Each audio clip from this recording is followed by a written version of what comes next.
Bueno, muy buenas tardes a todos. Mi nombre es Juan Sebastián Santos. Yo soy residente de primer año del Servicio de Anestesiología del Hospital Militar Central. El día de hoy voy a estar presentando una clase que el título que me gustó, digamos, para describirla es Manejo de Vía Aérea. Vamos a englobar diversos temas, entre ellos un breve repaso de lo que es la vía aérea superior, hablar un poco de predictores de ventilación dificultosa e intubación dificultosa, maniobra de intubación endotraqueal con laringoscopía directa y colocación de máscara laringea. Bien, vamos a empezar a hacer un breve repaso de la anatomía. La vía aérea superior es la estructura a través de la cual pasa el aire desde el medio ambiente hacia la vía aérea inferior, pasando a través de la cavidad nasal, nasofaringe, orofaringe, hipofaringe, laringe y finalmente llegando hasta la tráquea, hasta la vía aérea inferior. Desde el punto de vista funcional, la vía aérea comienza con los orificios nasales. Los orificios nasales serían la apertura externa que tienen las fosas nasales. Las fosas nasales, tenemos fosa nasal izquierda y derecha, están divididas por el tabique nasal. El tabique nasal está formado hacia adelante por el cartílago septal, por la parte anterior, y tiene una formación ósea hacia la parte posterior. Parte del etmoides hacia superior y por el vómer hacia inferior. La pared lateral de estas fosas nasales es la que se caracteriza por la presencia de 3 cornetes que dividen la fosa nasal en 3 meatos, superior, medio e inferior.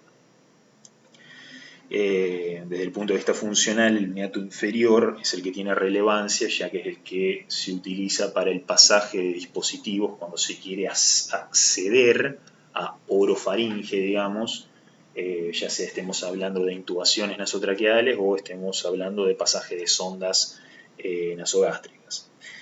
Y finalmente el techo de las fosas nasales, para terminar la descripción anatómica, que está formado por la lámina cribosa, que también forma parte del hueso etmoides propiamente dicho.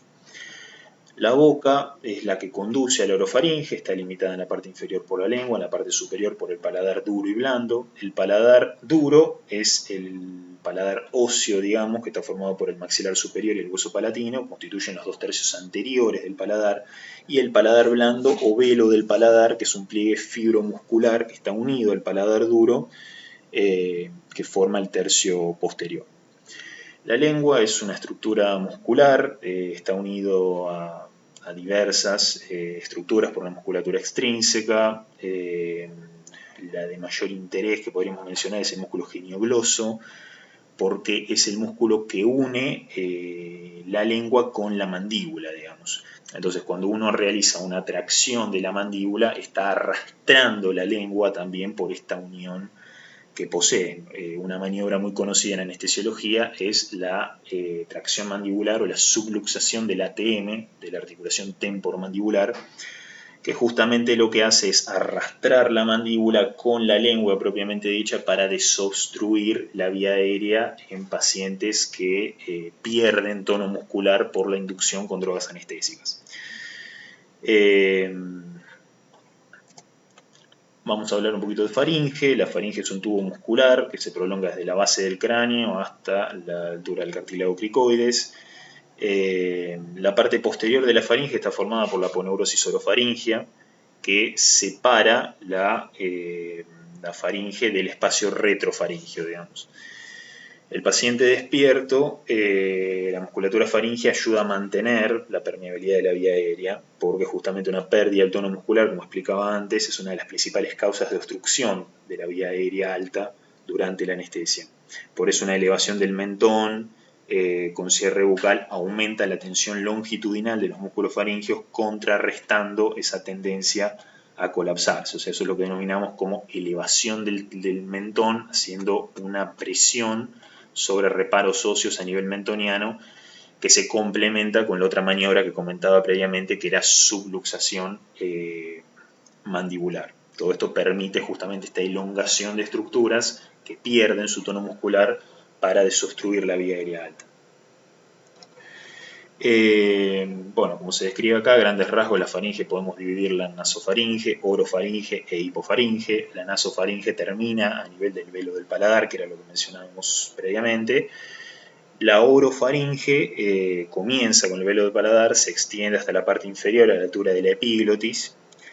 Las paredes laterales contienen los pliegues palatoglosos y los pliegues palatofaringios, que son los que se denominan, se podían ver acá previamente, son los que se denominan como pilar anterior y pilar posterior del istmo de las fauces. Y bueno, finalmente la hipofaringe, que la hipofaringe comienza a nivel de la epiglotis y se extiende, digamos, hasta el cartílago cricoides. Bueno, un detalle que me faltó mencionar justamente es la base de la lengua, que se encuentra en la cara anterior de la orofaringe, está unida al epiglotis por los pliegues glosoepiglóticos, que unen, digamos, la pareja de espacios conocidos como valéculas. Muchas veces se describe como dos espacios separados, valéculas, o como un único espacio, que es la valécula epiglótica, pero esa valécula, ese espacio que está formado ahí en la unión de la base de la lengua con la epiglotis, es un reparo anatómico fundamental en la laringoscopía directa, como vamos a ver previamente. Vamos a ver posteriormente. Bueno, vamos a hablar un poquito de la laringe. La laringe es una estructura compleja, está formada por cartílagos, músculos, ligamentos, funciona como puerta de entrada para la tráquea y tiene función fundamental de fonación y también de protección de la vía aérea. El armazón cartilaginoso de la laringe está formado por 9 cartílagos en total. De esos 9 cartílagos, 3 son impares, 6 son pares. Los 3 impares serían la epiglotis, como ya veníamos comentando, el cartílago tiroides y el cricoides. Y los pares serían los cuneiformes, corniculados y aritenoides. Todos estos están unidos por ligamentos, membranas, articulaciones sinoviales. El medio de suspensión que tienen es el hueso hioides, como podemos ver acá arriba. El hueso hioides también se une al resto por ligamentos y por la membrana tiroidea, que es la membrana más grande que podemos ver en este punto. El cartílago tiroides es el más grande de todos, sostiene la mayoría de las partes blandas de la laringe. La incisura tiroidea superior y la prominencia laringea, digamos, que es la famosa nuez de Adán, que se le llama, apreciable en la parte anterior del cuello, actúa como un punto de referencia también, por ejemplo, en lo que son las técnicas percutáneas, como la cricotiroidectomía. Funciona como punto de referencia, digamos, para la incisión para este tipo de procedimientos. Por debajo tenemos el cartílago cricoides, que era otro de los cartílagos impares de la laringe. Un reparo anatómico útil es que siempre se suele decir que el cartílago cricoides está a nivel de la sexta vértebra cervical. Forma ya el límite inferior de la laringe y está unido por delante, digamos, al cartílago tiroides por la membrana cricotiroidea. Es el único anillo cartilaginoso completo que tiene la vía aérea. Los cartílagos aritenoides se articulan en la parte posterior del cricoides y son los puntos posteriores de inserción de las cuerdas vocales. Esta ya sería la observación que nosotros tenemos de la laringe cuando ingresamos a través de la faringe, por ejemplo en una laringoscopía directa. Comienza con la epiglotis, el colgajo cartilaginoso, digamos, que actúa como tapón, digamos, de entrada a la laringe, que justamente tiene la función de desviar alimentos durante el acto de deglución y evitar que ingresen a la vía aérea. La superficie anterior de la epiglotis se inserta en el margen superior del hueso hioides por el ligamento hipoepiglótico y la entrada a la laringe está delimitada por fuera por los pliegues aritenoepiglóticos y por detrás por los cartílagos corniculados y la incisura interaritenoidea. Ya acá me estoy poniendo un poquito más fino con la anatomía. Lo importante recordar acá son las cuerdas vocales, las cuerdas vocales verdaderas, que se le llaman, digamos, son las que se insertan en los aritenoides por la parte posterior y que el cartílago tiroides en la parte anterior, son estas dos que vemos acá. El espacio que se forma entre las cuerdas vocales es lo que se denomina como glotis. que es el punto fundamental al que nosotros tenemos que llegar a ver en la laringoscopía directa, porque es a través del cual tenemos que pasar con el tubo endotraqueal.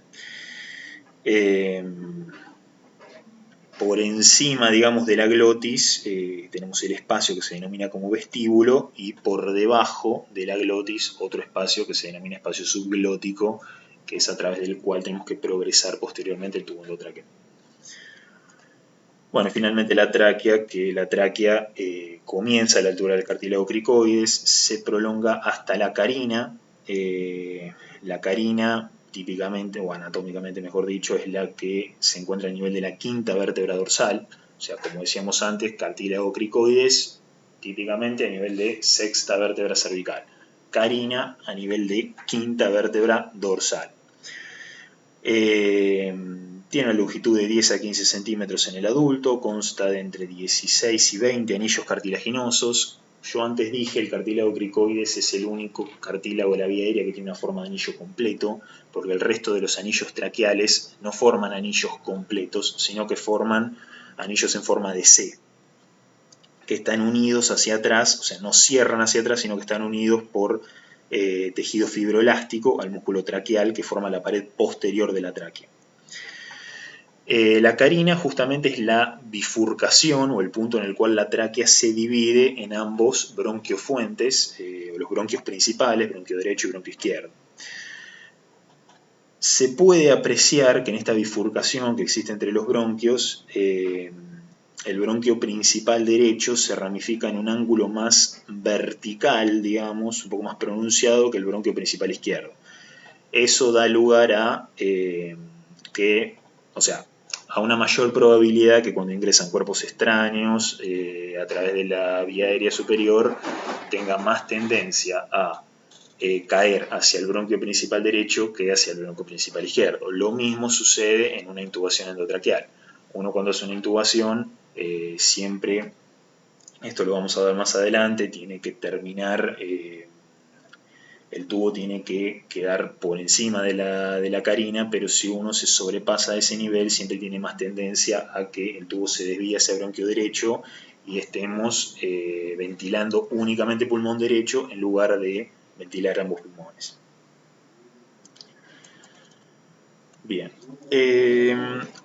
Acá hay una serie de conceptos definiciones, mejor dicho, que me gustaría aclarar antes de pasar a hablar de predictores propiamente dicho. Ventilación difícil es la incapacidad de mantener saturación de oxígeno mayor a 90% o de revertir signos de ventilación inadecuada con mascarilla a presión positiva y oxígeno al 100%. La laringoscopía difícil es la imposibilidad de visualizar cuerdas vocales con laringoscopía convencional. La intubación endotraqueal difícil es la inserción de tubo endotraqueal que requiere más de 3 intentos o más de 10 minutos de tiempo desde que se inició la maniobra. Y finalmente el concepto de vía aérea difícil o vía aérea dificultosa. Siempre este es el concepto que más vamos a manejar, pero es importante por ahí diferenciarlo de los otros, porque cuando hablamos de vía aérea dificultosa estamos hablando de una situación clínica en la cual un anestesiólogo entrenado tiene dificultad tanto en ventilación como en intubación o ambas. O sea, puede ser ventilación, puede ser intubación o puede ser ambas. Ese concepto amplio engloba lo que es la vía aérea dificultosa. Después se desprenden los tres conceptos que se describen ahí más arriba. Bien, en cuanto a evaluación de la vía aérea, es importante hacer un análisis bastante exhaustivo del paciente, tanto desde una anamnesis como un examen físico. Hay que evaluar antecedentes, evaluar posibles enfermedades concomitantes que conlleven a la presencia de una vía aérea dificultosa. Vamos a observar los rasgos anatómicos, la forma, el tamaño de la boca, la nariz, la mandíbula, el cuello, la existencia de eventuales masas, alteraciones anatómicas que nos pudieran alterar el flujo normal de aire que ingresa del exterior hacia los pulmones.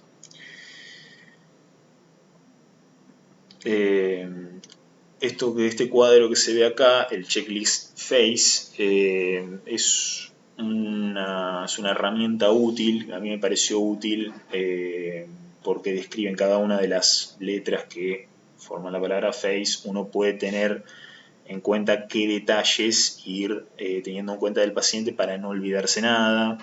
La P comienza con paciente, ver a grandes rasgos, como se describe acá, la altura, el peso, el índice de masa corporal, la edad, o sea, datos constitutivos del paciente. Pasar a la historia, los antecedentes. Una de las cosas que más nos interesan a nosotros en la evaluación de una vía aérea son los antecedentes, el antecedente de intubación, el antecedente de manejo dificultoso de esa vía aérea. Es probablemente el dato más importante que tenemos que recabar. Después, bueno, vía aérea propiamente dicha, acá es donde vamos a implementar todos los test que existen para detectar predictores de vía aérea dificultosa. Surgical de cirugías, cirugías previas de vía aérea superior, que siempre ante una probable intervención quirúrgica previa, ante una posible estenosis que pudiese existir, siempre nos van a complicar el acceso. Y bueno, finalmente la evaluación de los signos vitales para ver el estado actual que tiene nuestro paciente. Bien, acá enlisté algunos de los predictores de intubación dificultosa. Justamente encabezando la lista están las dificultades previas. Después podemos mencionar obesidad, limitación de la apertura bucal, macroglosia, micrognatia, protusión de incisivos superiores, Mallampati de grado 3 o 4, cuello corto y grueso, distancia timomentoniana y distancia ternomentoniana. Ahora vamos a empezar a describir cada uno de los test que existen para detectar estos predictores de intubación dificultosa. Vamos a empezar con la escala de Mallampati. Esto que vemos acá es la escala de Mallampati vieja, es la escala de Mallampati que se describe por primera vez en 1985, tenía 3 clases, esto está un poco en desuso. La que se utiliza ahora es el Mallampati modificado. El Mallampati modificado agregó una 4ª clase. Lo que describe es en una clase 1, es una visibilidad completa del paladar blando, la úvula y los pilares amigdalinos, que era lo que anatómicamente describíamos antes. La clase 2, uno puede verla, tiene visibilidad del paladar blando y de la úvula en su totalidad, o sea, ve la úvula en su totalidad. Hay que distinguirlo de la clase 3, en la cual uno tiene visibilidad del paladar blando y solo la base de la úvula. Y la clase 4 es la imposibilidad de ver directamente paladar blando, o sea, uno no está viendo, está viendo solo paladar duro, solo el componente óseo. Esta prueba tiene una sensibilidad del 60%, una especificidad del 70%. No me voy a detener demasiado en los conceptos de sensibilidad y especificidad. Se entiende que cuando hablo de sensibilidad estoy hablando de la capacidad que tiene el test de detectar o de predecir la vía aérea dificultosa cuando este test es malo, por así llamarlo, o sea, cuando estoy hablando de clases 3 o 4. Y la especificidad es justamente la capacidad que tiene de descartarme una vía aérea dificultosa cuando el test tiene una valoración buena, otra vez entre comillas, es decir, cuando tengo un Mallampati 1 o 2. De todas maneras, los conceptos de sensibilidad y especificidad que tienen cada uno de estos test continúan en estudio completamente, continuamente quise decir. Uno de los principales problemas que tenemos con el test de Mallampati es muchas veces la mala realización que tiene el mismo. Esto que presento acá es un estudio que se hizo en el 2012, que lo que presentó es la diferencia que existía en la valoración del Mallampati cuando se evaluaba a los pacientes en posición de sentado o en posición de acostado. Eso es algo muy común, que el Mallampati se evalúe con el paciente ya en decúbito dorsal, cuando el paciente está acostado, cuando en realidad está descrito que el Mallampati debería evaluarse siempre con el paciente sentado, porque al evaluarlo con el paciente sentado siempre se logra una mayor correlación entre el Mallampati evaluado y los grados de Cormack y Lehane, que eso lo voy a describir ahora en unas diapositivas más adelante. El Mallampati por sí solo no es infalible, por eso ahora vamos a ver otros test más. Por ejemplo, no considera la movilidad del cuello, no considera el tamaño del espacio mandibular y siempre tiene mucha variabilidad dependiendo del observador que lo evalúe. Otros test que también se han descrito es la escala de Patila-Aldrete o distancia tiro-mentoniana, La distancia tiromentoniana se evalúa con el paciente sentado, cabeza extendida, boca cerrada. Se valora la distancia entre el cartílago tiroides, la escotadura superior, justamente, que es el reparo anatómico importante que mencionaba antes, y el borde inferior del mentón. La clase 1 es cuando tenemos una distancia de más de 6,5 centímetros. Típicamente se puede usar la anchura de los dedos para evaluar esta distancia. Una clase 1 nos habla de una laringoscopía e intubación endotraqueal sin dificultad. La clase 2 es cuando tenemos una distancia de 6 a 6,5 centímetros, que ya nos habla de una laringoscopía e intubación con cierto grado de dificultad. Y la clase 3, que es menos de 6 centímetros, que nos habla de una laringoscopía e intubación muy difíciles. Tiene una sensibilidad del 60% y una especificidad del 65%. Esto es la distancia esternomentoniana. La distancia esternomentoniana se correlaciona mucho con el anterior, se evalúa de la misma manera que el anterior, paciente sentado, cabeza en extensión, boca cerrada. Se valora la longitud que existe en línea recta desde el borde superior del manubrio esternal hasta la punta del mentón. Clase 1, más de 13 centímetros, clase 2, de 13 a 12, clase 3, de 12 a 11, clase 4, menos de 11 centímetros. Tiene una sensibilidad del 80%, una especificidad del 85%, es decir, ha mostrado más sensibilidad y más especificidad que la distancia tiromentoniana propiamente dicha. Pasamos a la distancia interincisiva. La distancia interincisiva es la distancia que existe entre incisivos superiores e inferiores, que se valora cuando hay una máxima apertura bucal del paciente y en una ligera extensión cefálica. Si el paciente presenta adoncia, se medirá la distancia entre el incisivo superior y el inferior, digamos, a nivel de la línea media. Clase 1 es cuando tenemos más de 3 centímetros, clase 2 de 3 a 2,5 centímetros, clase 2, clase 3 de 2,5 a 2 centímetros y clase 4 es cuando son menos de 2 centímetros. Tiene una sensibilidad del 40%, una especificidad del 90%. Bien, la clasificación de Bellhaus-Doré o la extensión cervical. Esta prueba lo que se busca es que el paciente realice una flexión moderada del cuello y este ángulo que se va a calcular en la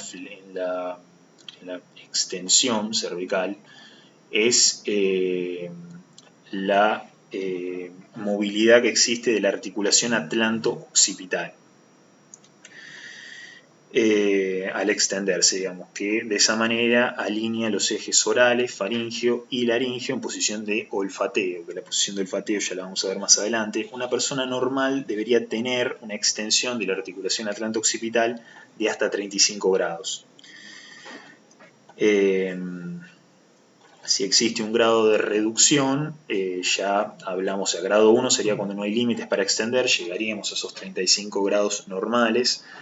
Grado 2 es cuando la extensión se puede limitar hasta 22 grados. Grado 3 es cuando se limita a 2/3 del valor normal, es decir, hasta 15 grados. Y el grado 4 es que el paciente esté inmovilizado y no se pueda extender absolutamente nada de la cabeza, como nos puede pasar, por ejemplo, en un paciente politraumatizado que tiene una inmovilización cervical, en el cual nosotros no podemos valorar este test, ni tampoco podemos poner a prueba bajo ningún punto de vista su movilidad cervical, porque estaríamos poniendo en riesgo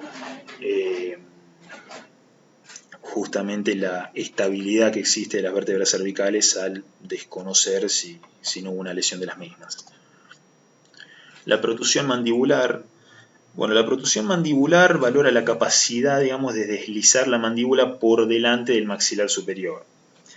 Esto típicamente se valora con el Bite test, es decir, protusión mandibular y Bite test hoy por hoy se consideran como un único test en el cual se le pide al paciente que se muerda el labio superior. Si los incisivos superiores pueden morder el labio superior, se considera una clase 1. Si pueden llegar a morder el labio, pero bajo la línea del bermellón, digamos, que es el punto anatómico que se considera para diferenciar la clase 1 de la clase 2,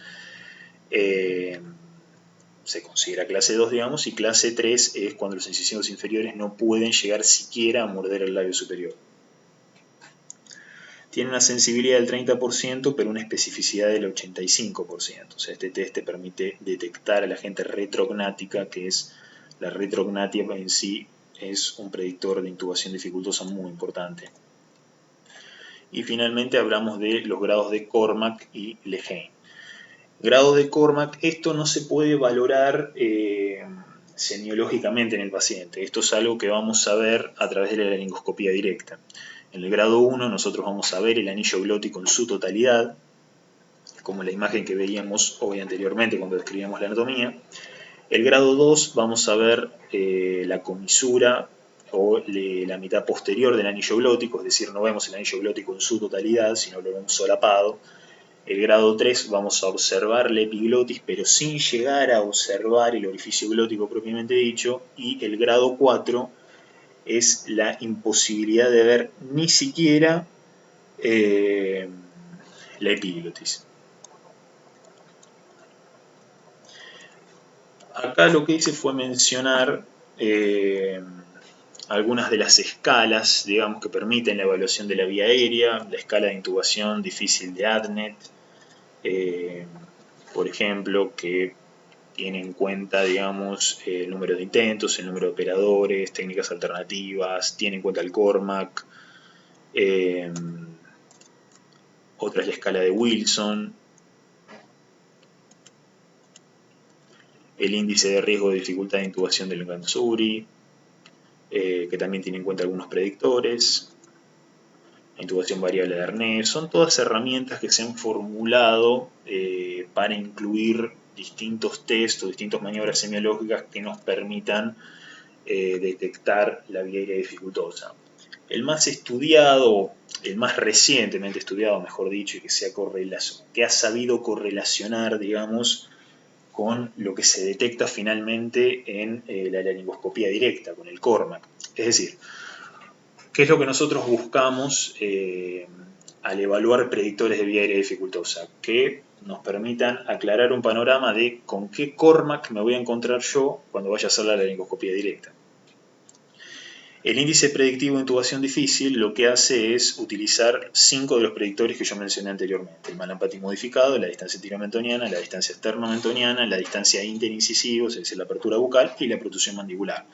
Esos 5 test, que son los más utilizados, es lo cual, asignándole una serie de puntos, me permiten determinar si, por ejemplo, entre 5 y 7 puntos va a ser una intubación fácil, entre 8 y 10 puntos discreta dificultad, franca dificultad, gran dificultad, o si va a ser una intubación imposible. En un estudio publicado el año pasado, en el 2023, se encontró que tiene una gran correlación con el grado de Cormack detectado, es decir, cuando esta escala detecta grandes puntajes, suele correlacionarse con Cormack de 3 o 4.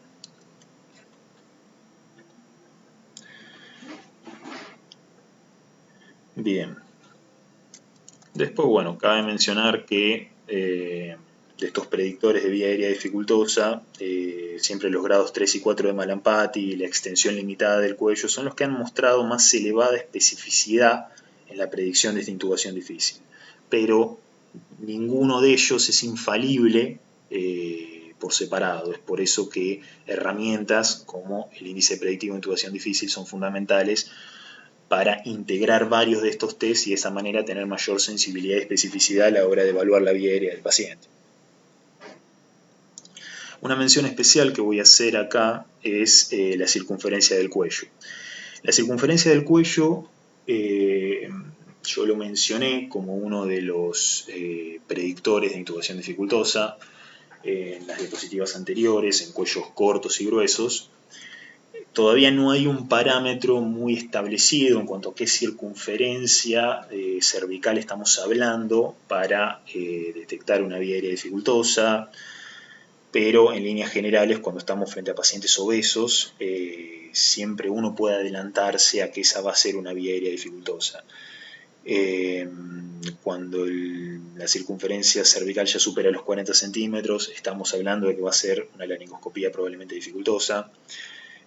Con circunferencias de más de 44 centímetros, siempre a nivel del cartílago tiroides, que es donde se toma, digamos, esa medida, se incrementa el riesgo de intubación difícil. y ni que hablar cuando estamos hablando de circunferencias de más de 50 centímetros. Ya hay estudios que correlacionan una circunferencia cervical de más de 50 centímetros con grados de Cormack de 3 a 4.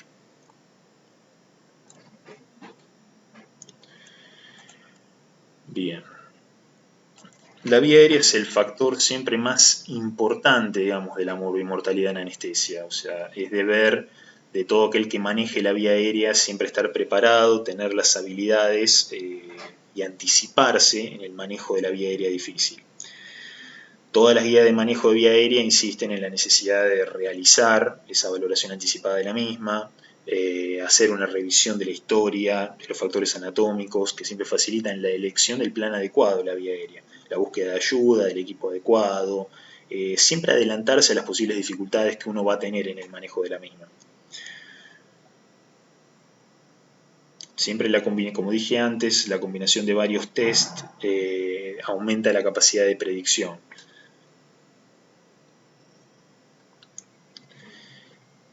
Es necesario remarcar